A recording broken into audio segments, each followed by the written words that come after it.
വടക്കൻ ഗാസയിൽ നിന്ന് തെക്കൻ ഇസ്രയേലിലെ തീരദേശ നഗരമായ അഷ്ദോദിലേക്ക് റോക്കറ്റ് ആക്രമണം നടന്നതായി ഇസ്രയേൽ സൈന്യത്തെ ഉദ്ധരിച്ച് ഇസ്രയേൽ മാധ്യമങ്ങൾ റിപ്പോർട്ട് ചെയ്തു. IDF പറയുന്നതനുസരിച്ച് 4 റോക്കറ്റുകൾ വ്യോമ പ്രതിരോധ സേന തടയുകയും 1 തുറസായ സ്ഥലത്ത് പതിക്കുകയും ചെയ്തു. ആളപായമോ നാശനഷ്ടങ്ങളോ ഉണ്ടായതായി റിപ്പോർട്ടുകളില്ല.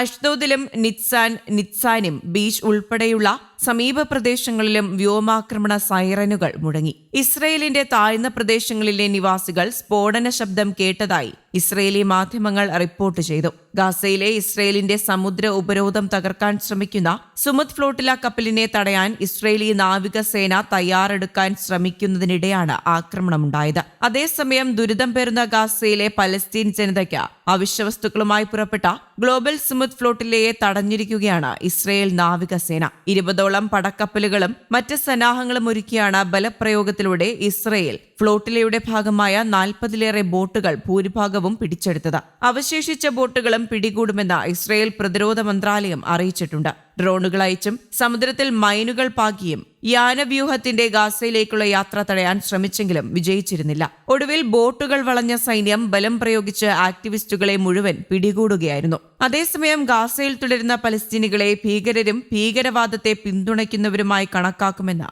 ഇസ്രയേൽ മുന്നറിയിപ്പ് നൽകി. ഗാസയെ വടക്കും തെക്കുമായി വിഭജിക്കുന്ന നെറ്റ്സാരിം ഇടനാഴിയുടെ നിയന്ത്രണം ഇസ്രയേൽ സൈന്യം പൂർണ്ണമായി ഏറ്റെടുത്തതിന് ശേഷമാണ് ഇസ്രയേൽ പ്രതിരോധ മന്ത്രി ഇസ്രയേൽ കാറ്റ്സിന്റെ പ്രഖ്യാപനം. ഗാസയിലെ പലസ്തീനികളോട് ഉടൻ പ്രദേശം വിട്ടുപോകാനും മുന്നറിയിപ്പ് നൽകിയിട്ടുണ്ട്. ഗാസ വെടിനിർത്തൽ മുൻനിർത്തി അമേരിക്കൻ പ്രസിഡന്റ് ഡൊണാൾഡ് ട്രംപ് 20 പദ്ധതി പ്രഖ്യാപിച്ചതിന് ഒരു ദിവസത്തിന് ശേഷമാണ് മന്ത്രിയുടെ പ്രസ്താവന.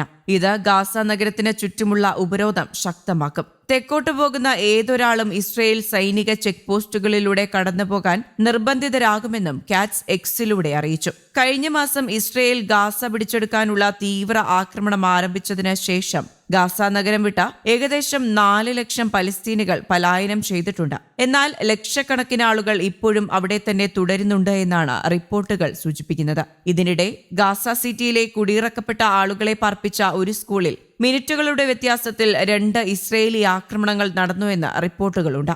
ആക്രമണത്തിൽ 7 പേർ കൊല്ലപ്പെട്ടുവെന്നും 3 ഡസനിലധികം ആളുകൾക്ക് പരിക്കേറ്റതായും അൽ അഹ്ലി ആശുപത്രി അറിയിച്ചു. ഇസ്രയേലിന്റെ അന്ത്യശാസ്ത്രം നിലനിൽക്കുമ്പോഴും ലക്ഷക്കണക്കിന് സാധാരണക്കാർ ഗാസ നഗരത്തിൽ കുടുങ്ങിക്കിടക്കുന്നുണ്ട്.